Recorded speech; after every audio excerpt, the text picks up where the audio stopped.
অধ্যায় 11। আর প্রেরিতেরা এবং যিহুদিয়ার ভাইয়েরা শুনতে পেলেন যিহুদিরাও ঈশ্বরের বাক্য গ্রহণ করেছে। তাই পিতর যখন জেরুসালেমে এলেন, তখন যারা তকছেদ আইনের পক্ষপাতী ছিলেন তারা পিতরের সমালোচনা করতে লাগলেন। বললেন, তুমি অছিন্নতক ব্যক্তিদের বাড়িতে গিয়েছ এবং তাদের সঙ্গে খাওয়া দাওয়া করেছ। তখন পিতর বিষয়টা তাদের কাছে বিস্তারিতভাবে ব্যাখ্যা করতে লাগলেন। আমি জাফনগরে ছিলাম এবং প্রার্থনা করছিলাম, আর এমন সময় একটা দর্শনে দেখলাম আকাশ থেকে যেন বড় চাদরের মতো কিছু একটার 4 কোণা ধরে সেটা নামিয়ে দেওয়া হচ্ছে, আর সেটা ঠিক আমার সামনে এলো। আমি ভালোভাবে তাকিয়ে দেখলাম সেখানে পৃথিবীর যাবতীয় চতুষ্পদ প্রাণী, বন্য প্রাণী, সরীসৃপ এবং আকাশের পাখি রয়েছে। আর আমি একটা কণ্ঠস্বর শুনতে পেলাম, পিতর, ওঠো, এগুলো মারো এবং খাও। কিন্তু আমি বললাম, কোনো মতেই না প্রভু, কারণ আমি ব্যবস্থায় নিষিদ্ধ এবং ব্যবস্থা অনুযায়ী অশুচি এমন কিছু কখনো খাইনি। পরে দ্বিতীয়বার আকাশ থেকে সেই কণ্ঠস্বর শোনা গেল, ঈশ্বর যেগুলোকে সূচি করেছেন তুমি সেগুলোকে অশুচি বলো না। পরে তৃতীয়বারও একই বিষয় ঘটল। এরপর সমস্ত কিছু আকাশে তুলে নেওয়া হলো। আর ঠিক সেই সময়ে আমরা যে বাড়িতে ছিলাম সেই বাড়ির সামনে 3 জন ব্যক্তি এসে দাঁড়ালো। তাদের কৈশোরিয়া থেকে আমার কাছে পাঠানো হয়েছিল।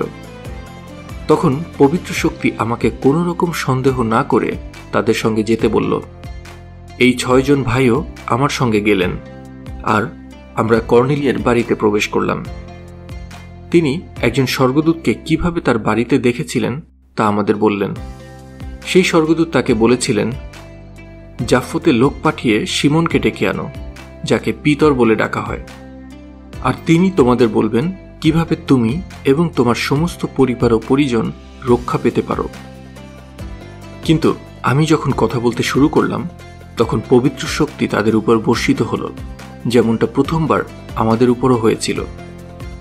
তখন আমার মনে পড়ল, প্রভু প্রায়ই এই কথা বলতেন, যোহন জলে বাপ্তিস্ম দিতেন ঠিকই, কিন্তু তোমরা পবিত্র শক্তিতে বাপ্তায়জিত হবে।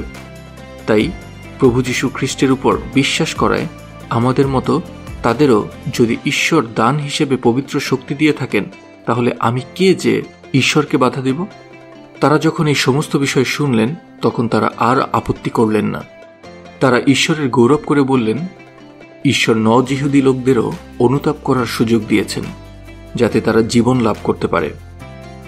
আর স্তিফানকে কেন্দ্র করে যে প্রচণ্ড তাড়না শুরু হয়েছিল, সেটার কারণে যারা ছিন্নভিন্ন হয়ে ফৈনিকিয়া, সাইপ্রাস ও আন্তিওখিয়া পর্যন্ত চলে গিয়েছিল, তারা কেবল যিহুদিদের কাছেই সুসমাচার ঘোষণা করতে লাগলো। কিন্তু তাদের মধ্যে কেউ কেউ সাইপ্রাস ও কুরেনীর লোক ছিল।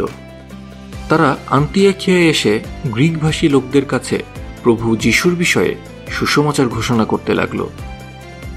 আর যেহোবার সমর্থন তাদের উপর ছিল, তাই বহু সংখ্যক লোক প্রভুর উপর বিশ্বাস করল এবং তার শিষ্য হয়ে উঠল। এই খবর জেরুসালেমের মণ্ডলীতে পৌঁছালে পর তারা বার্নবাকে আন্তিওখিয়ায় পাঠালেন।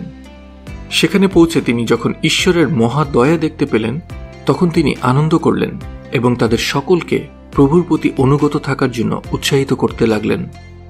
তিনি একজন ভালো মানুষ ছিলেন, আর তিনি পবিত্র শক্তিতেও বিশ্বাসে পূর্ণ ছিলেন। আর অনেকেই প্রভুর উপর বিশ্বাস করতে লাগল। তাই তিনি তার্সো নগরে গিয়ে সমস্ত জায়গায় শৌলের খোঁজ করলেন। তাকে খুঁজে পাওয়ার পর তিনি তাকে আন্তিওখিয়ায় নিয়ে এলেন। আর তারা 1 বছর ধরে মণ্ডলীর সঙ্গে মেলামেশা করলেন এবং অনেক লোককে শিক্ষা দিলেন। আর এই আন্তিওখিয়াতেই প্রথমে ঈশ্বরের নির্দেশনায় শিষ্যদের খ্রিস্টান বলে ডাকা হয়। সেই সময় কয়েকজন ভাববাদী জেরুসালেম থেকে আন্তিওখিয়ায় এলেন। তাদের মধ্যে আগাব নামে একজন ভাববাদী দাঁড়িয়ে পবিত্র শক্তির সাহায্যে এই ভবিষ্যৎবাণী করলেন, পুরো দেশে এক ভয়ানক দুর্ভিক্ষ হবে, আর সেটা ক্লৌদিয়ের সময়ে হয়েছিল। তাই শিষ্যেরা স্থির করলেন প্রত্যেকে নিজ নিজ সঙ্গতি অনুযায়ী যিহুদিয়ায় বসবাসরত ভাইদের জন্য ত্রাণ সামগ্রী পাঠাবেন। আর তারা তাই করলেন। বার্নবা ও শৌলের মাধ্যমে সেই ত্রাণ সামগ্রী প্রাচীনদের কাছে পাঠিয়ে দিলেন।